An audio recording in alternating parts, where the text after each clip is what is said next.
हिंदुस्तान की जनता मांग रही है मोदी सरकार का रिपोर्ट कार्ड। पूछा कब लौट रहा है काला धन। जोहार। झारखंड के जाकिर हुसैन पार्क के सामने धरना में बैठे कृष्ण किशोर ने मोदी सरकार पर लगाए हैं गंभीर आरोप। क्या है आरोप, देखिए इस रिपोर्ट में। मेरा नाम कृष्ण किशोर है और मैं भ्रष्टाचार के खिलाफ लड़ाई लड़ता हूँ। और आप कहाँ के रहने वाले हैं? झारखंड के ही हैं। झारखंड के ही। तो सर आप बताइए, आप को क्या परेशानी हो रही है? देखिए, हमारे देश में बेरोजगारी बढ़ा हुआ है, महंगाई बढ़ा हुआ है, भ्रष्टाचार बढ़ा हुआ है, लोग परेशान हैं। हमारे देश का बजट 45 लाख करोड़ का है। ये पैसा गया तो गया कहाँ? कोई भी योजना में सरकार कहती है हमारे पास पैसा नहीं है, हम लोगों को रोजगार नहीं दे पा रहे हैं, महंगाई बढ़ गया है। तो आखिर एक सवाल है कि पैसा गया तो गया कहाँ? आज हमारे देश का कर्ज 150 लाख करोड़ हो गया है और कर्ज आपने किस लिए लिया, कहाँ कहाँ खर्च किया, इसकी जानकारी मैं चाहता हूँ। और लगता है कि काला धन के रूप में विदेश में शायद कुछ लोगों ने जमा कर रखा है हमारे देश के पैसों का। जी। काला धन तो वापस आना चाहिए और यहाँ के लोगों को रोजगार मिलना चाहिए, महंगाई कम होनी चाहिए, भ्रष्टाचार खत्म होना चाहिए। हम कहते हैं कि सरकार वापस लाए और जनता में बांट दे। मोदी जी ने कहा था कि हम 15-15 लाख देंगे। मैं कहता हूँ 15 लाख नहीं, 15-15 करोड़ मिलना चाहिए भारतीय जनता को। काला धन वापस आना चाहिए। तो सर आपका कहना ये है कि मोदी सरकार ने जो भी वायदे किए थे, 9 साल हो चुके हैं, तो वो अपने वायदे को निभा नहीं पाई है। सारे जो भी चुनाव के दौरान वादे किए गए सब सारे झूठे निकले। जनता को सरकार ठगने का काम कर रही है। सरकार ने कहा था कि हम महंगाई कम करेंगे। आज देखिए महंगाई कितना बढ़ा हुआ है। जो पेट्रोल 60 रुपये मिलना चाहिए वो 100 रुपये में बिक रहा है। जो गैस 400 और 500 मिलना चाहिए जो सिलेंडर, उसे 1100 और 1200 में बेचा जा रहा है। जहाँ सरकार कहती है कि चुनाव के समय हम महंगाई कम करते हैं, लेकिन वो लुभावना है, जनता को ठगने के लिए करती है। वास्तविकता कुछ और है। ये सिर्फ चंद लोगों के लिए काम कर रहे हैं, गौतम अडानी के लिए काम कर रहे हैं, मुकेश अंबानी के लिए काम कर रहे हैं। और सहारा में कितने लोगों का पैसा फंसा हुआ है, कौन है जिम्मेवार? कौन देगा जनता को पैसा? जनता का पैसा है, जनता को पैसा मिलना चाहिए। जी सर, कल नरेंद्र मोदी जी ने, हमारे जो भारत के प्रधानमंत्री हैं, उन्होंने ट्वीट किया है झारखंड के किसी सांसद के ऊपर जो किसी न्यूज़पेपर में 50 करोड़ है तो कहीं 200 करोड़ है। तो 200 करोड़ वाली जो हेडलाइन वाली न्यूज़पेपर है उसका कैप्शन उन्होंने ट्विटर पे डाल के ये कहा है कि भ्रष्टाचारी ये लोग हैं। तो आप इस पे अपनी क्या राय रखते हैं? देखिए, ये तो एक नमूना है। अगर सही मायने में भ्रष्टाचार देखा जाए तो आप गौतम अडानी के यहाँ क्यों नहीं छापा मरवाते हैं, जिनके पास लाखों करोड़ रुपया है? ये 200 और 300 करोड़ तो सिर्फ छोटा अमाउंट है। बड़ा बड़ा अमाउंट के यहाँ छापा मारिए ना। मुकेश अंबानी के यहाँ छापा मारिए ना, अमित शाह के यहाँ छापा मारिए ना। जो अमित शाह काला धन बोल रहा था कि हम काला धन वापस लाएंगे, और लोग नोटबंदी के समय नोट इन्होंने बंद किया था, उस समय कितना नोट इनके पास आया है। अगर सही से छापा मारना चाहिए तो इनके मंत्रालयों में छापा मारना चाहिए। तो सर जो सरकार ने वायदे किए थे हर साल इतने करोड़ लोगों को रोज़गार देगी, उसके ऊपर आपकी क्या राय है? क्या सच में लोगों को रोज़गार मिल रहा है? देखिए, हमारे देश में केंद्र सरकार में लगभग 40 लाख नौकरियां सृजित हैं। उसमें से अभी भी 9-10 लाख पद जो हैं खाली पड़े हुए हैं। तो मैं सरकार से पूछना चाहता हूं कि बेरोजगार लोगों को, बेरोजगार लड़कों को आप नौकरी कब दीजिएगा? आप बोलते हैं हमारे पास पैसा नहीं है, दूसरी ओर आप घोटाला करवाते हैं। आप विदेश में फैक्ट्री स्थापित करने वाले लोगों को बैंक में लोन दिलवाते हैं, और जो लड़के लोग पढ़ लिख रहे हैं, रोजगार की मांग कर रहे हैं, उनको आप रोजगार नहीं दे पा रहे हैं। दूसरी ओर जो सीट खाली है, जो सृजित पद है, उसको आप भरिए, भरने का काम कीजिए।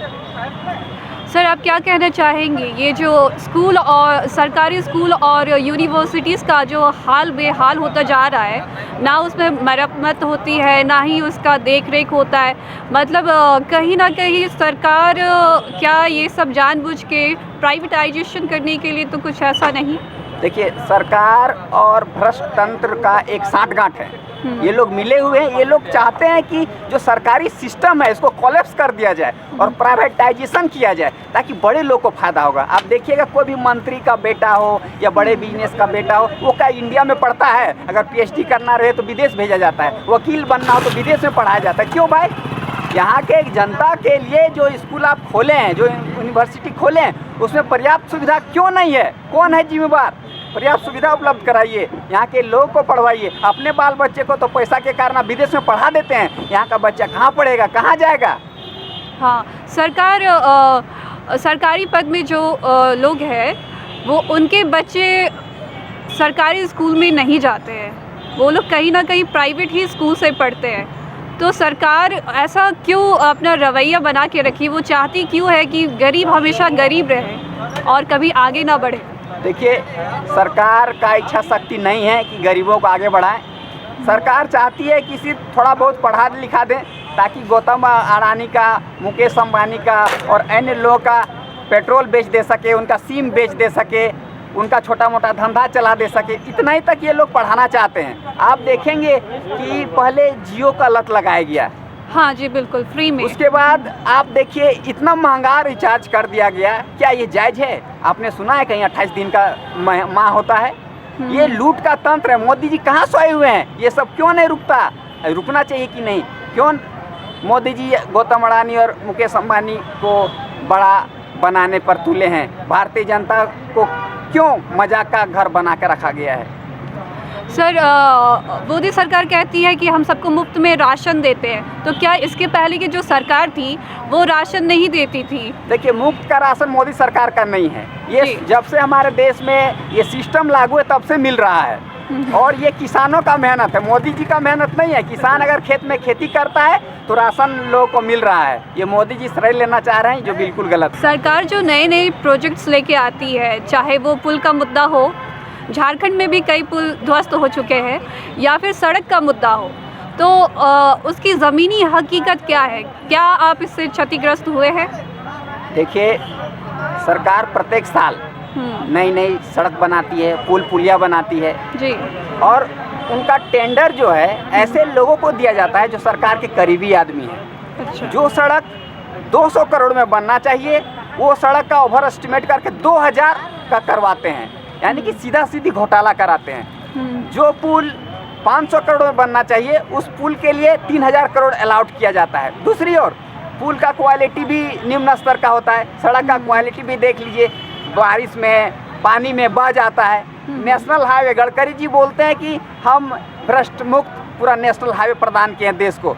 मैं गडकरी जी से कहना चाहूँगा, गडकरी साहब आप पूरा हिसाब दीजिए कि कितना करोड़, कितना लाख करोड़ का सड़क आपने पूरे देश में बनाया। अगर सही से बात किया जाए तो जितना लागत है सड़क का उससे कम पैसा खर्च हुआ है, और ये पैसों का बंदरबाट हुआ है। ठेकेदार खाया है, सड़क मंत्रालय खाया है, सड़क मंत्रालय का अधिकारी खाए हैं, और मिल बैठ के ये लोग सड़क के नाम पे पैसा खाए हमारे देश का, जो हमारा राब का टैक्स का पैसा है। जी, मोदी सरकार तो कह रही है कि उन्होंने महिलाओं का बहुत अच्छा जीवन कर दिया है, घर घर में गैस चूल्हा पहुंचा दिया है, उज्ज्वला योजना से उनका जीवन उज्जवल कर दिया है। तो इस पे क्या ज़मीनी हकीकत है झारखंड में? क्या इसके ऊपर आप अपनी विचार रखना चाहेंगे? देखिए, उज्ज्वला योजना में लोगों को फ़ायदा पहुंचाया गया है, लेकिन उन लोगों को अधिकतर फ़ायदा पहुंचाया गया है जो लोग सिलेंडर का कारोबार करते हैं, पेट्रोलियम गैस का कारोबार करते हैं। उनका पेट्रोल कैसे,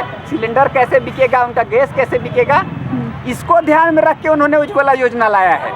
अगर हकीकत में बात की जाए तो महिलाओं को 1200 और 1500 में उज्ज्वला योजना खरीदना लाभकारी साबित नहीं हो रहा है। कहाँ पाएगी महिलाएं? उनके पति को उतना अच्छा रोजगार नहीं है, वो खरीदने में सक्षम नहीं है।